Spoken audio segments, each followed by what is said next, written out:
So while Mary's getting the laptop done for the presentation. So Deb is being too kind. We're actually going to get started. I'm starting. I'm talking. You can talk too. That's fine. No. Because I can talk louder than you.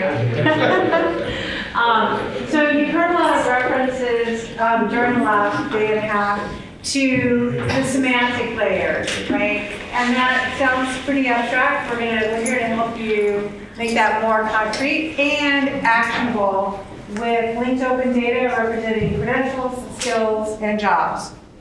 And so a little bit about me, and then we're just going to do an informal back and forth, especially since we're really short on time. So Deb Everhart, our Chief Strategy Officer at Credential Engine. Credential Engine is a nonprofit, and we do three things. We do policy and advocacy for credential and skill transparency, and we support that mission through two technology structures. One is an open data, linked data schema, the credential transparency description language that includes over 900 terms and characteristics across the credential, skill, and job landscape. So that's the CTDL. And then the registry is an open, freely available data repository where anyone who's an authorized provider of such data can make it publicly available and, importantly, combine data from multiple sources. We do not collect any personally verifiable information or issue credentials. All of the data that's in the registry is the abstract representation of those credentials and skills. And just to cut to the chase, because we're going to run out of time, the way you use those with Velocity credentials is all the Velocity credential types have an alignment field.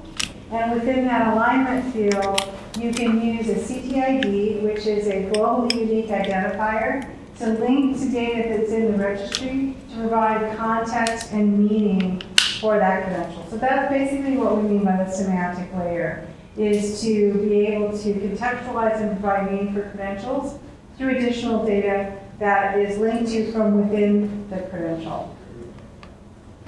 Awesome.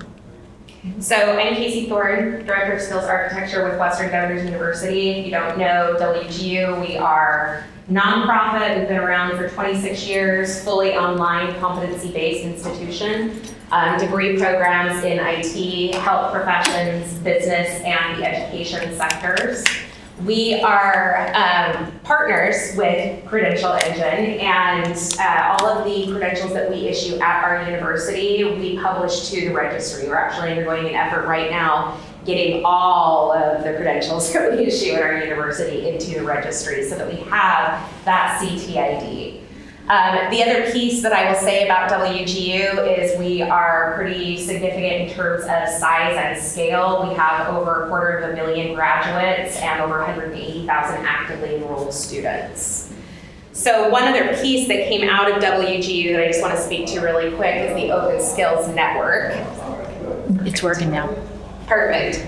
So the Open Skills Network was actually a collaboration of a number of organizations, including WGU, Credential Engine, to really get more descriptive and specific about the skills any given credential represents. So I just want to give them a shout out right here that within CTDL, there is the ability to link rich skills data. So now we're not just exchanging credentials, but we can actually understand what those credentials mean in the context of skills.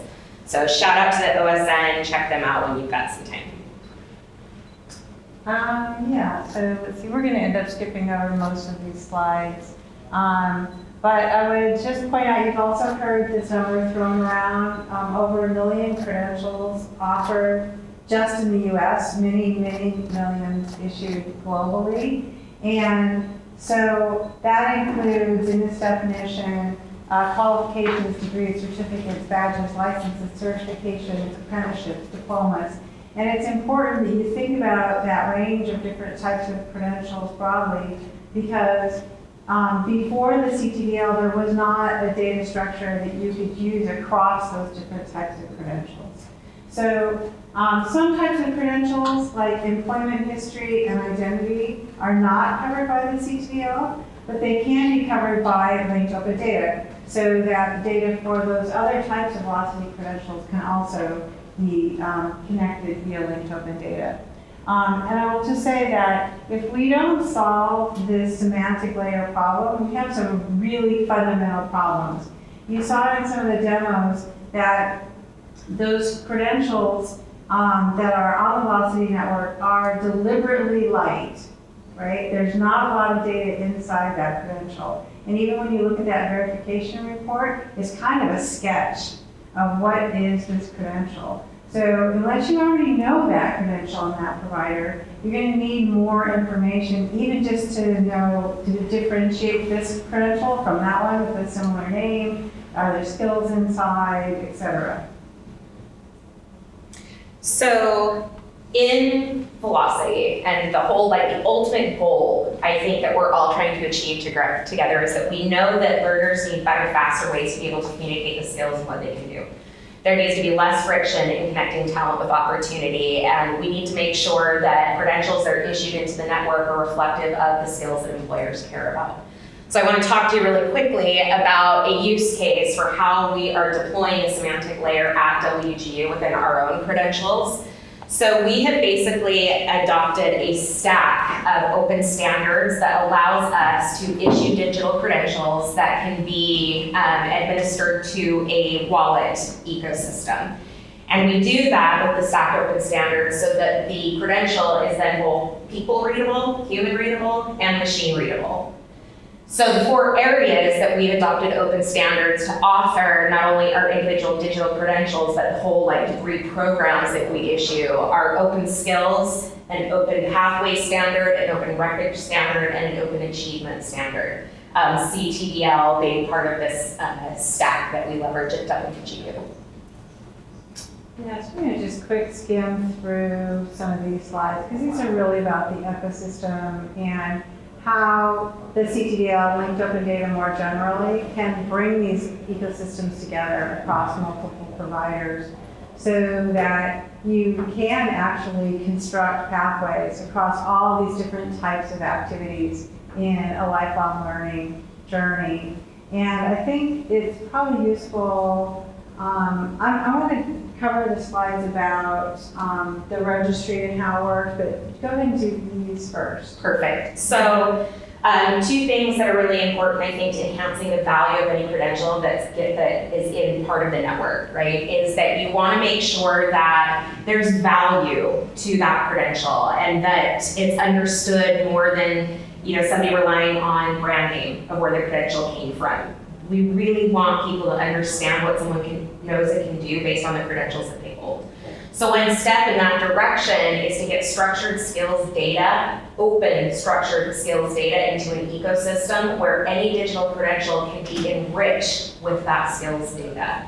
So if you scan this QR code, one step that we've taken at WGU is all of the employer validated skills, meaning the performance statement of that skill, associated metadata like any frameworks, industry certifications, other taxonomies that skill aligns to is all part of the package that we call a rich skills descriptor. We have published at WGU over 125 open collections that represent about 15,000 rich skills descriptor data points. So there is easily accessible data for you to leverage when issuing digital credentials.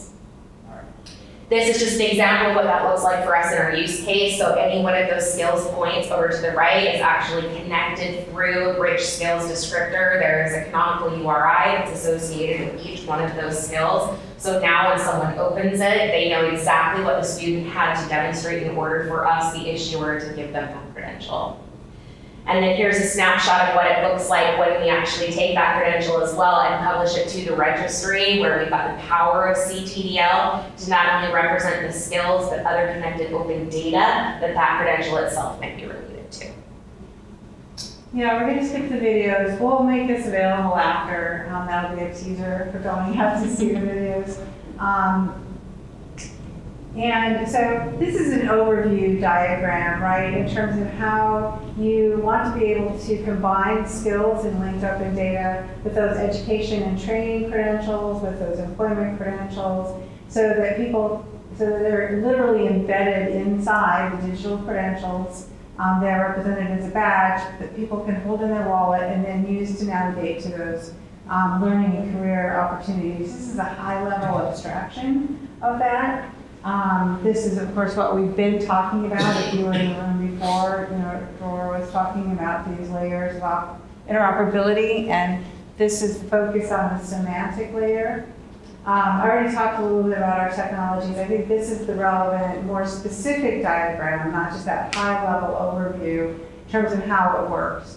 So the authorized holders of these, maybe holder is a confusing word because it means something different in the velocity network, but the authorized creators of the data. So for example, if you're a credentialing organization, if you're a training organization, then you're the authorized authority for the data about your training programs. We also have authorized data sources that are like states in the United States or federal agencies. Those authorized sources can publish data to the credential registry in CTDL, as well as the quality assurance processes and providers, as well as the employers. And then when someone is issued a credential, that credential issued to the individual includes the CTDL so that they can then hold it in their wallet. And importantly, tools can use it to basically interrogate those credentials and learn more about them and help people along learning and career pathways. So this is what it looks like. This is an actual example where a Velocity credential has a link in the alignment field that goes out to the additional data that's in the credential registry.